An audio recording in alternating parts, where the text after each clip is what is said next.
Good day, everyone. I'm meteorologist Adam Kolpak. We have a frost advisory that's in effect in parts of the coastal areas from 1 a.m. through 9 a.m. Tuesday morning. This does include North Bend, Bandon, Port Orford, and Coquille, where temperatures are going to range between 33 and 39 through Tuesday morning. As we move a little bit further to the south, there's also a frost advisory in effect for Del Norte County, Northern California. This includes Crescent City and Gasquet, where temperatures are generally going to range between 33 and 39. So we've got a chilly start for the coast and definitely cold temperatures for inland areas overnight into Tuesday. It's going to stay pretty chilly for the rest of the work week and also relatively dry. However, we're going to be dealing with areas of fog and freezing fog and also air stagnation advisories, as you can see in the gray areas.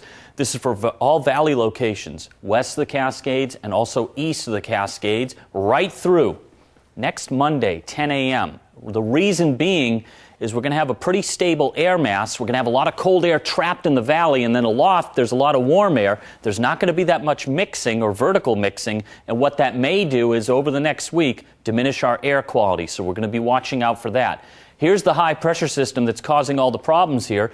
It's blocking off our storm track from the west and northwest, so storms are going up and over the ridge, and that's the reason why we're going to be dealing with mainly just dry conditions. However, at night and especially during the morning, we're going to be dealing with areas of fog, freezing fog, and low clouds, especially for the valleys west of the Cascades. Some areas, since it's December and we expect this type of weather pattern, may have to wait till very late in the day, if not at all, for any sunshine to develop in some of those sheltered valleys west of the Cascades, including here in the Rogue Valley. For the coast, as you saw, we're going to have some chilly temperatures in some areas. Lows generally in the 30s and 40s.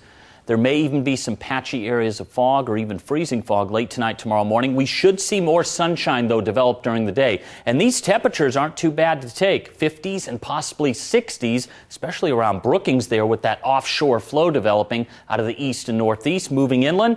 Low temperatures will be on the chilly side, teens through the 20s, closer to 30 or so up towards Roseburg. And again, overnight tonight into tomorrow morning, we'll see some areas of fog, freezing fog, and low clouds filling in for tomorrow. We should see in many areas outside of the really sheltered valleys more sunshine. However, here in the Rogue Valley and the Scott Valley, parts of the Illinois Valley up to around Grants Pass and possibly up towards Roseburg, the sun may take its sweet time to peak out, and some areas may actually stay mostly cloudy most of the day. So I have highs generally in the 30s and 40s. Moving a little bit further east, it gets even chillier with lows in the single numbers through the teens. Because we have cold air that's trapped at the surface, this is the reason why I'm going 9 Klamath Falls, and for the higher terrain, it's a little bit milder, or just not as cold, I should say, because the warmer air is aloft while the cold air is getting trapped near the surface. That's an inversion here. We have 7 and 39 for Christmas Valley and 8 and 38 for Alturas. 7-day forecast.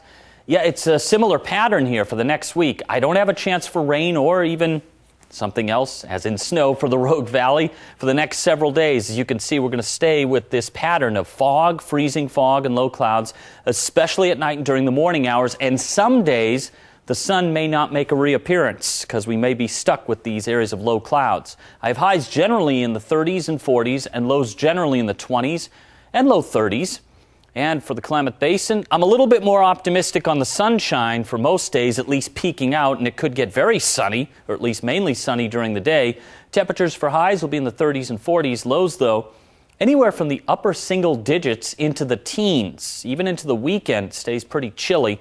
Mount Shasta City, overall, I've got better chances for sunshine here, with highs generally in the 40s and your lows from the upper teens right through the 20s. And for the coast, with that offshore flow, this may be a good time to visit the coast if you have some extra time this week, with temperatures in the 50s and 60s. That offshore flow is going to help warm things up for some areas, especially around Brookings and Harbor. Your lows will generally be in the 30s and 40s, and some areas this week with that offshore flow may make it even warmer from the 60s, possibly even into the 70s.